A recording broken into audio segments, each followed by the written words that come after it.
and tell you about the work we've been doing in my group for the last few years. So this is, in a sense, the culmination of results we've been trying to have for the last, well, at least 3 to 4 years. So the main topic is basically how does hierarchy influence the structure of the outcomes of a game? So typically a non-cooperative game. And I guess we can jump into it. So I wanted to jump into it by just solving a game, a simple one altogether. So think about a situation, stylized obviously, where you're trying to decide if you're going to work from the office or work from home. Okay, so it's annoying to have to commute in the morning. It's annoying to it's lonely if you're working by yourself, and it's extra annoying if you make the effort to commute to the office and you're the only one who did, so you're alone. So what I've done is I've kind of taken all of the random numbers I put to those units of annoyance and put them in a table. So this is the normal form of the problem. I wrote it down for 2 agents, player 1 and player 2. And the way to read the table is to say that, for example, this top right entry is saying if player 1 decides to work from home and player 2 decides to go to the office, then player 1 sees 2 units of cost and player 2 sees 4 units of cost. And so anyway, you can kind of look at the table, think about the scenario, and I want everybody to take, 30 seconds and just think through what's the strategy. How would you play this game? Would stay home. You'd stay home. Because the more risk of having a higher cost if I go to the person alone. So if you stay home, then basically taking player 1's perspective, you see, okay, like the highest cost that you attain is 2. So no matter what the other guy does, you're seeing 2 units of cost. Whereas if you decided to commute, there's a chance, depending on what the other guy does, that you see 4 units of cost. So in a sense, the risk averse thing to do is to limit your worst case outcome. Sure, that's one way to play. Any other ideas? How would we commute in case the other person commutes? So you could also be optimistic. You could decide to commute and say, okay, well, if the other guy decides to commute as well, then we both see 1 unit of cost and I'm happier. Okay, so the point is, in a sense, the decision you make, you'd change your decision depending upon what the other guy does. So if only you knew what the other guy was going to do, you would change your decision, potentially. So the way to kind of see this is, let's think about 2 different cases. One is, the scenario as I described it, where there's sort of implicitly no collusion between the 2 decision makers. So taking player 1's perspective, you'd say, well, okay, if I knew that player 2 was going to come into the office, then I would like to come in as well. If I knew that they were going to stay at home, I'd prefer to stay at home as well. So there's kind of these 2 natural equilibria at the top left and bottom right. On the other hand, if I'm player 1 and I get to talk to player 2, I get to sort of commit to my strategy beforehand and tell that to player 2. Then what I would say is, okay, player 2, I'll come into the office today. And I know that as soon as I say that, player 2 will also have an incentive to come to the office. And so then we'll end up down here, and there's only 1 equilibrium as a result. So the punchline here is that hierarchy structure, in this case, like communication of one's strategy to the other agent, restricts the set of solutions, changes the solution. And this shows up in all kinds of more realistic scenarios, not just the stupid game I came up with. So, for example, central banks will periodically make public statements of their policies, rates that they set, and so on. And the reason they make public statements and they try to be credible is so that those statements influence the behavior of commercial banks, then make loans to companies. So the sort of the central bank's credibility is what allows them to influence the rest of the economy. Of course, like every large enough organization will have some sort of org chart, and that org chart is also kind of a description of the hierarchical influence of different decision makers. The CEO will set different performance indices for different departments, and that influences how those others fit. Okay, I'm also trained as a control theorist in grad school, and so it's natural to also maybe paint this picture in terms of state feedback systems in sequential decision making. So you can think about like a dynamical system with some state. If I'm trying to solve an optimal decision making problem over time, the decision I make at the first moment in time depends upon the state of the system. But of course, the decision I make at the first time influences how the state evolves next time. And so at time 2, the decision problem I face depends upon the decision I made at time 1. So there's a kind of a hierarchy between those two decision problems. And of course, that extends if I have many time steps. So every earlier moment in time, the decision problem I face is in a sense leading the following decisions in time. So there's that hierarchical relationship. And you can also kind of view this hierarchy between moments in time, decision problems faced at different times, as also sort of encoding, I'll call it like imperfect access to state information. So for example, here's a scenario with 3 agents making decisions over time. And just for the sake of an example, imagine that player 1 gets to see what player 2 does, player 2 gets to see what player 3 does, player 3 gets to see what player 1 does. Then the arrows sort of denote the hierarchy involved, right? So basically, player 1's decision at time 1 influences the decision that player 1 faces at time 2, but also influences the decision problem that player 3 faces at time 2, and so on. So you can have these sort of interleaved, complicated relationships between decision problems that arise in these types of settings. And if you continue it over time, depending on what how the information access over time changes, the arrows may shift. But the idea is that hierarchical decision-making can naturally encode information access to. So anyway, hopefully this motivates us to study hierarchical non-cooperative decision-making. And what I want to do now is just sort of break the rest of the talk into 2 chunks. The first chapter, we'll talk about some work we've done to solve for approximate solutions to these types of non-cooperative hierarchical problems efficiently. And what we're going to see is that first of all, it's quite complicated even to express the sort of necessary conditions that a solution should satisfy. And we'll have to kind of make some assumptions and approximations to solve the problem efficiently. And then in the second part of the talk, what I'll do is zoom in on sort of one specific type of problem and show that in this sort of application, the major assumption that we use over here doesn't work. It sort of breaks the entire problem. And so we'll have to do something smart. So that's the plan for today. All right, so let's start with just a simple example of a hierarchical problem. 2 players, leader and follower. Again, it's sort of this, the way to think about the hierarchy is to say that the leader gets to commit to a decision to which the follower responds.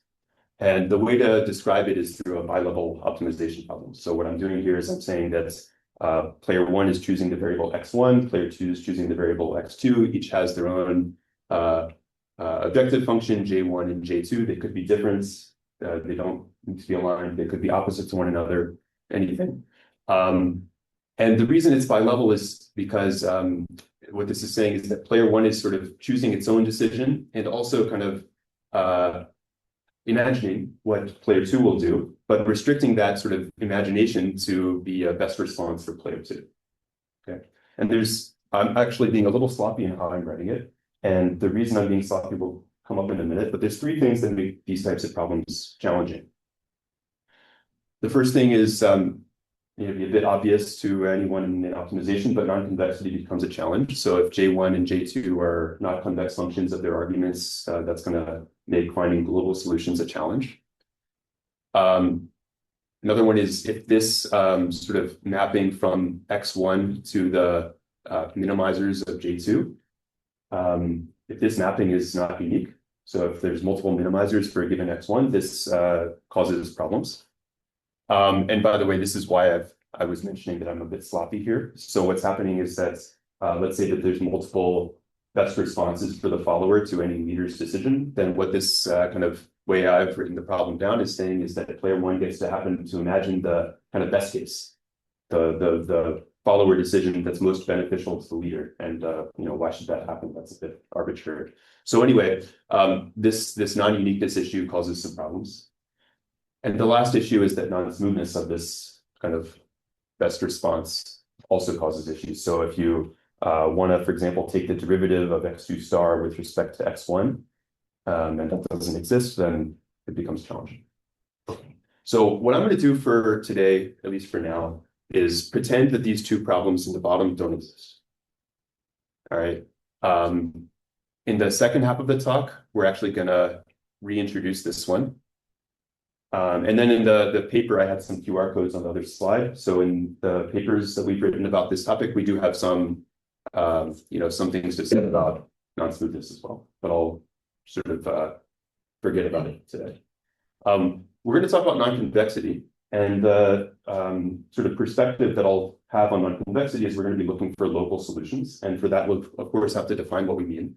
So any you open a textbook on non-convex optimization, and the basic recipe that you see for solving the problems essentially boils down in most cases to writing down what are the first order necessary conditions of optimality. So essentially derivatives of Lagrangians equal to 0 and so forth. Have to solve those things efficiently, and then have to find some sort of usually second order derivative conditions to check to ensure that you're actually locally at an optimum. So that's what we're going to do as well. But what I'll show you is that in this type of hierarchical decision-making problem, even writing down the first order optimality conditions is a real challenge. So that's where we'll spend most of our time today, is figuring out how to do that correctly, step one. And then step two is also quite challenging. So once we've figured out how to write down the proper first order conditions, it's actually going to be, I guess, intractable is the right word to actually solve the system of equations that results. So we'll have to approximate something. And in the papers we talk about the second order conditions, but I'll skip that today. Okay, so let's start off with just a very simple benign example with two levels like before, quadratic objective. So just about as simple a problem as you can get. And if you want to solve this problem, what you do is start from the follower's perspective, realize the problem is convex. So from the follower's perspective, what the follower is trying to do is set its derivative of cost with respect to its variable x2 equal to 0. So I've done that right there. And at this point, we can observe that this is an equation that you can solve for x2.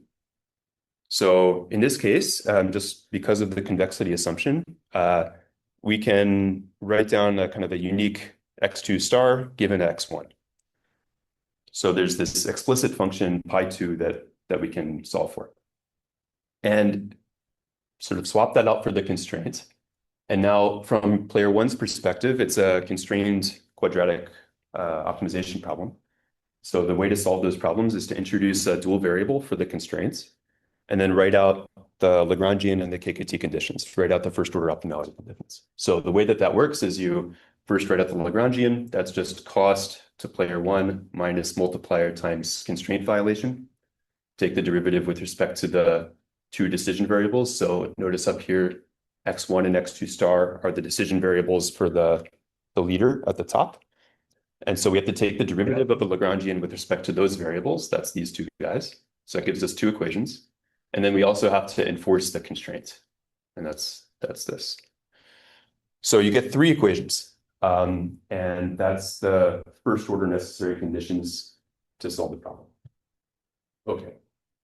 One thing just to point out before we go further, this term I'm putting in quotes, policy gradient, shows up later in the talk. If you're kind of a RL person, you'll know what a policy gradient is, and it's not the same thing that I mean here. So just to say what this thing is, this is the derivative of pi2 with respect to x1. So this is how does the response of the follower change when the leader changes their decision. So in a sense, it's a policy gradient if you think of pi2 as a policy. Okay, so anyway, at this point, you stare at those equations for a quick second and you realize that they're linear in the variables x1, x2 star, and lambda. So these are, easy equations to solve. So this bilevel problem, convex quadratic, that we're starting with, this is actually a very, very easy problem to solve. Okay, so let's try to find, what about this setting, like where does the hard part begin?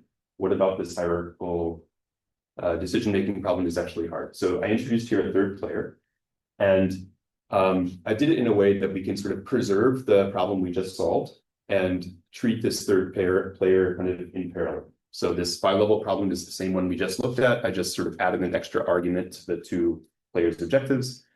and added a third player that's optimizing something different and trying to do so while kind of remaining in equilibrium with the other two. So the way to solve the problem here is just like we saw before. You start from player 2, the nested follower. If we're sort of still imagining that we're in this convex quadratic setting, then you realize pi2 will be, there'll be some explicit representation for this best response function pi2. You can substitute it as a constraint on player 1's problem. When you do that, you can write down the Lagrangian and KKT conditions for player 1. It'll give essentially the same three equations we saw.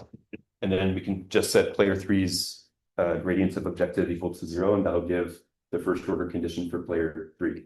So at the end of the day, there's 4 equations and 4 unknowns. The 4 unknowns are x1, x2 star, x3, and there's this dual variable lambda like we had before. So basically the same as before, it's just now there's an extra variable and an extra equation. And if you stare at it again and you plug in quadratic costs for everything, you'll realize it's again a system of linear equations. So still not hard. Where's the hard part? So the hard part begins actually if this third player that I introduced before happens to kind of be a secondary follower. So we'll see why this is hard. But the first observation is that actually in order to encode this sort of graphical dependence, it ends up needing a tri-level structure. So you need to basically have an instance of the first problem, a bilevel problem, that's nested underneath kind of a third player, P1 here.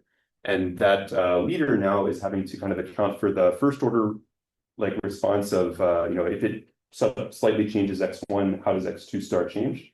But also needs to account for how x3 star changes, which will sort of have in a sense, a second order relationship to x1. So we're going to see this. So the way to solve this problem is like essentially follow the same recipe.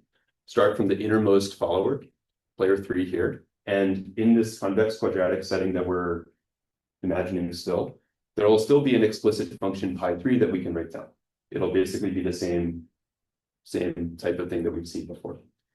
And now things start to get messy when we try to kind of walk our way up the graph and solve for player 2's problem and then again player 1's problem. So I've just sort of written them all together. I've written the tri-level problem, substituted player 3's best response map here. And as soon as we write down player 2's first order optimality conditions, you get those 3 equations we saw before. I've just, all the subscripts have changed because of the player indexing, but it's still 3 equations.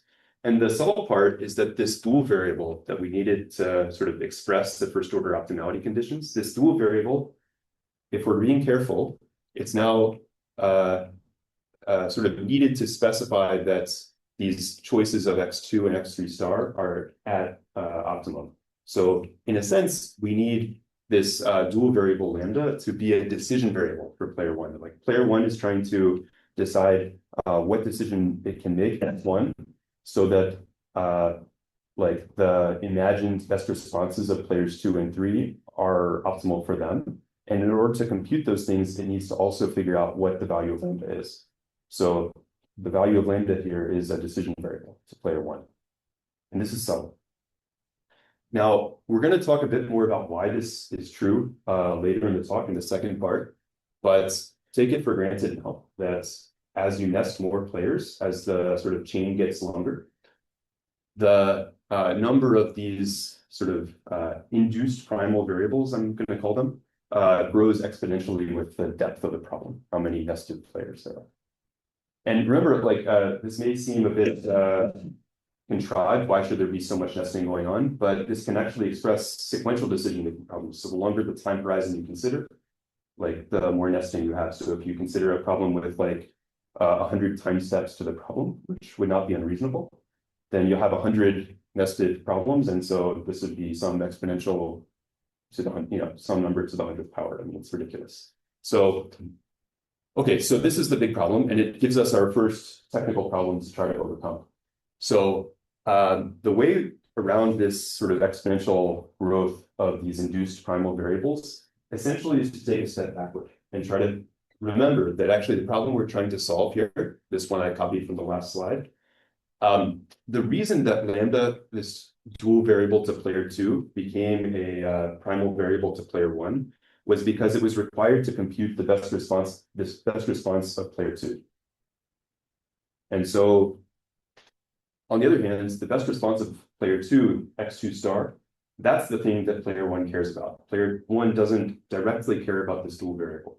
So as long as we're in this sort of, working with this assumption that best responses are unique, then really we can replace these equations with some, sort of symbolic representation and that depends upon the lambda, solve the system of equations given x1, solve it for the other 3 variables, and throw out lambda. And then implicitly what's happening is after we do that, there's sort of a implicit functional relationship between x1 and the solution x2 star we got. Okay, and same for x3. So the idea is there are these implicit functions, and they're properly defined functions. They're just not something we have an explicit expression for anymore because we've had to throw out lambda. So if we work our way kind of up the graph from the lowest follower to highest leader, and in kind of recursive fashion, do this implicit function business and throw out dual variables, as we go, then we won't be generating these induced primal variables and we'll have avoided the problem. So that's kind of the basic idea. And I want to just walk us through it in this tri-level case to see how it works. What happens is here I've taken that same tri-level problem and substituted the implicit functions, pi2 and pi3, as the constraints. And so if you write out the first order conditions for player 1 now, introduce duals, Lagrange multipliers to these constraints, write out the Lagrangian, take its derivative with respect to primal variables x1, x2 star, x3 star, so all 3 players' decisions. Set it equal to 0, you get 5 equations. Now, notice here I'm these pi2 and pi3, these were implicit functions. I don't have a explicit way to write them down, and I'm trying to take derivatives of them with respect to some variables. So this is going to be a slight issue. And in principle, well, not in principle, in fact, there's some hidden complexity, which is that taking one of these derivatives, in this case the blue one, is going to sort of hide a second derivative. So there's some higher order differentiation that's sort of being hidden in the notation. But in principle, if I can do all of this, then I could just use a Newton method to solve the system of equations. If we're not in the quadratic setting anymore, this will be a nonlinear system of equations. But in principle, I can deploy a root finding method to solve it. So back to the kind of cookie recipe, that's step 2. Okay, but anyway, we're differentiating implicit functions. And so the way forward is to start at the bottom, start at player 3, and realize the way to define the implicit function is through the derivative equals 0 condition. If you take the derivative on both sides of this expression, of this equation, derivative with respect to player 2's decision, and apply sort of standard rules of calculus, we can realize that actually the thing we're looking for is here. This is how does player 3's decision changes when player 2 changes its decision. As soon as you realize that's what you're trying to solve for, it's just a bit of manipulation to get an expression. Okay. So this is a standard trick. People use this all the time. So not so hard. The hard part becomes when we try to ask the same question for player 2. So this was the player in the middle who was leading player 3 and following player 1. And so these were the optimality conditions for player 2. This was encoding 3 equations. If you remember, we'll see them again. But the same idea. So if I want to find out how does player 2's decision change when player 1 changes its decision, I differentiate this equation on both sides with respect to x1. There were kind of 3 rows to this vector valued function. Anyway, I take the derivative with respect to x1 and apply the chain rule, and I get an expression. And it's a bit more complicated just because of, it's a bigger function. But the upshot is these are the things we're looking for. Derivative of player 2's decision with respect to player 1's decision. And they're just appearing here as kind of multiplied by some other terms. This is a linear system of equations for the unknowns. So it's easy to solve in principle. The tricky part is that this blue term is, again, it's hiding that second derivative that I mentioned. So where is that second derivative coming from? So I'm just going to unpack the blue term. What's happening is this is what that big pi2 expression was. This is the first order optimality conditions to player 2. Well, if I want to take the partial derivative of this with respect to player 2's decision, that was the blue box term that I had on the last slide. I just did it row by row, and you see basically there's this term in blue, which is a second derivative. But it's a second derivative of an implicit function, and it's getting painful to evaluate. It's also dimensionally getting problematic.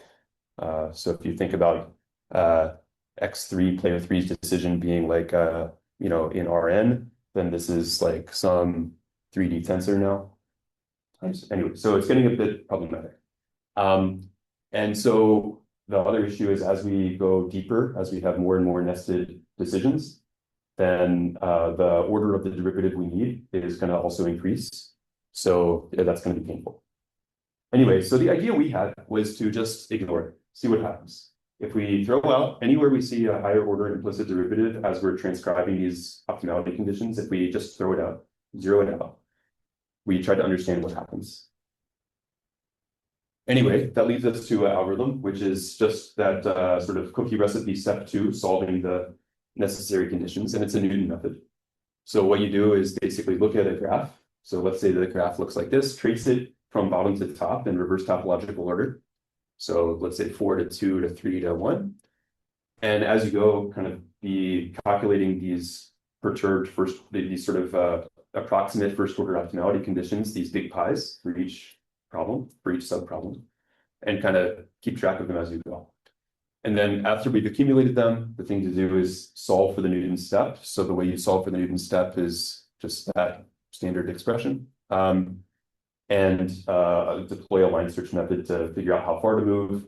And that's all fairly standard. And so what we're able to show is that if you do this, and you satisfy some regularity conditions about the Jacobians of these approximate KT conditions, then convergence is guaranteed. And when you're kind of far from a solution, you're going to make sort of constant but fairly slow progress towards the solution. And as you get closer to the solution, at some point, there's a transition to exponential decay, exponential convergence rate. So that's exactly what you see in practice. So here's just a Monte Carlo study on some test problem we did. And you see early iterations, there's some fairly constant progress. This vertical axis is the norm of the KKT conditions. So how close are you to a solution? And after some point, you see exponential decay. So we're converging quickly. The paper, of course, makes all this precise. So anyway, now take a step back. Like the starting point for all of this was this stupid game about commuting to the office or not. And what we saw there was that the structure of the hierarchy influenced the solutions that presented. And so we can see that this solver actually discovers those like patterns automatically. So here's a slightly more complicated game. It's 4 vehicles, 3 are in a convoy, and 1 is trying to merge into the convoy. So there's 3 going this way, left to right, and 1 is merging in. And I've shown it the solutions for 4 different hierarchies. And on the left, the 2 on the left are cases where the merging vehicle is sort of a bystander. It's not getting any privileged access to the convoy leader's plane's trajectory. On the right, the other 2 on the right are cases where this merging vehicle, I believe is player 3, is a follower for player 1. And player 1 is the leader of the convoy.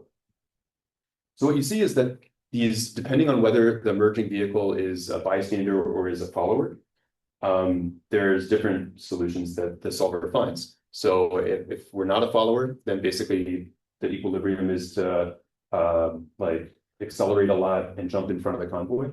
And if we get to know what the convoy leader's plane trajectory is, then it turns out we find that we can squeeze in between the leader of the convoy and the one behind. So just as a numerical example to illustrate the point. The other thing to say about this is it's actually, these approximations we introduced with dropping some terms in KKT conditions and so forth.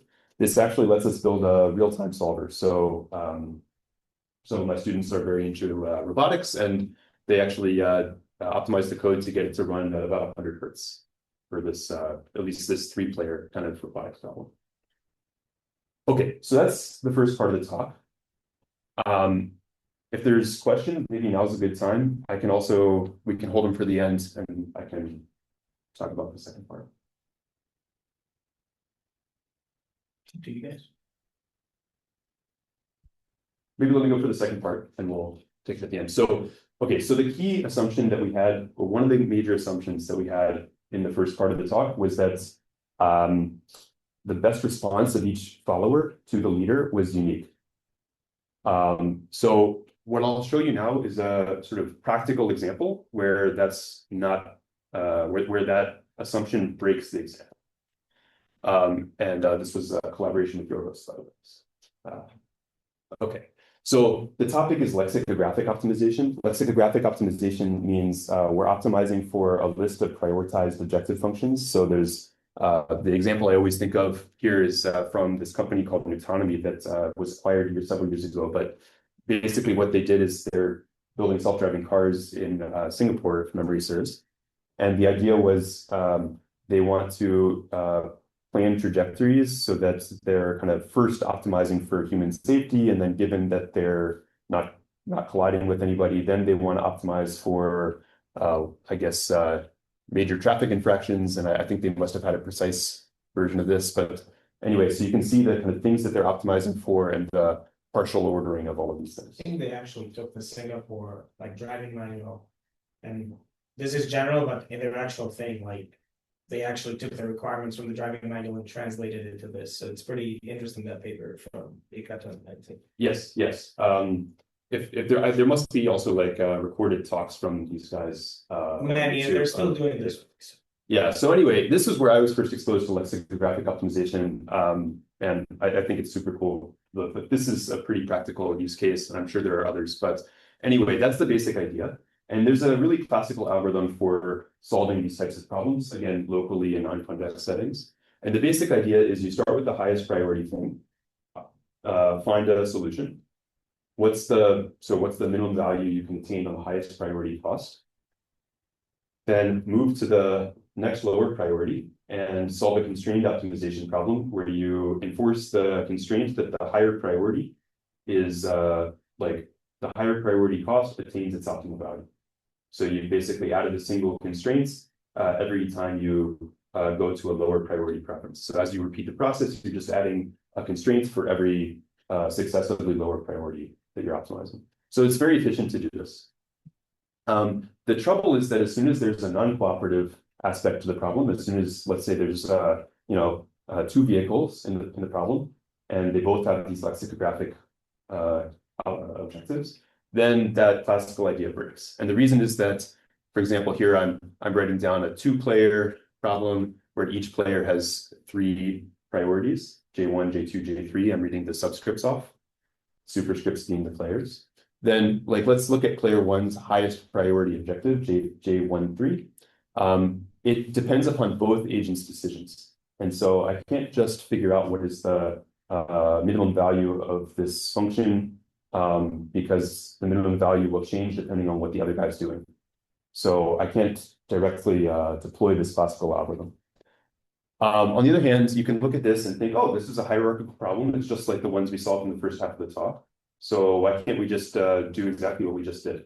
And the reason you can't do that is because if this highest priority objective for player 1 had a unique minimizer for every choice of x2, then basically we can forget about the lower priority objectives. So then, each player should just care about that highest priority and forget the lower priorities, and we should just go home. So that's sort of why we need something new here. All right, so this brings us back to the kind of major challenge from the first part of the talk, which was these induced primal variables. And so essentially, because we cannot assume that best response maps have unique minimizers or are unique, we can't do this implicit function business because that was premised on the idea of this best response map being a function, but it's no longer a function. It's, or I guess it's set value. So we can't do it anymore. So we're basically back to square one and we're looking at this problem. This is for, I guess, arbitrary player I and 3 levels, 1, 2, 3. And so looking at the problem, this is sort of where we were before. I had written down the kind of like second levels first order optimality conditions. And I did that by saying, okay, the third level derivative should be 0. There should be a multiplier for this constraints. And gradient of Lagrangian should be 0. So this is where the second level's KKT conditions came from. And if you look at this dual variable, this Lagrange multiplier to the second level, is appearing as a primal variable in the lowest priority optimization problem. So that's where this induced primal was showing up. Now the issue is that if there was a 0th level, like a level on top, a lowest, even lower priority, what would be happening is that these two things, these two equations are constraints on the level 1 problem. So that means at level 1, they're going to need Lagrange multipliers. So then there will be 2 Lagrange multipliers more. We'll be forming a Lagrangian. So it'll have JI1 and then a multiplier times this thing, a multiplier times this thing.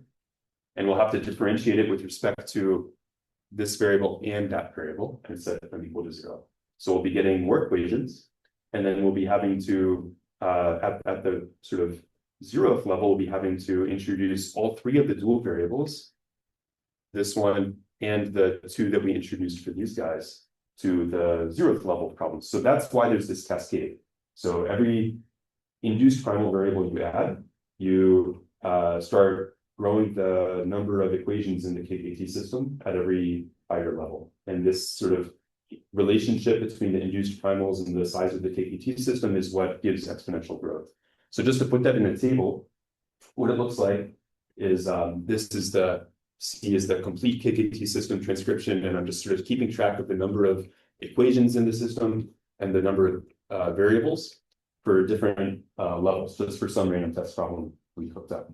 And what you see is, this exponential growth is quite bad. If you try to deploy a Newton method on the KKT system, at some point it breaks, even for a pretty stupidly small problem. So that's that exponential growth that's causing us pain. And what we're going to do is find a way to compress the problem, find a compressed expression of the KKT system that involves fewer variables and fewer equations, and yet doesn't sacrifice anything. So the idea is to compress the system, we're going to have to kind of recursively eliminate some variables, and those will recursively eliminate some equations, and it'll proceed.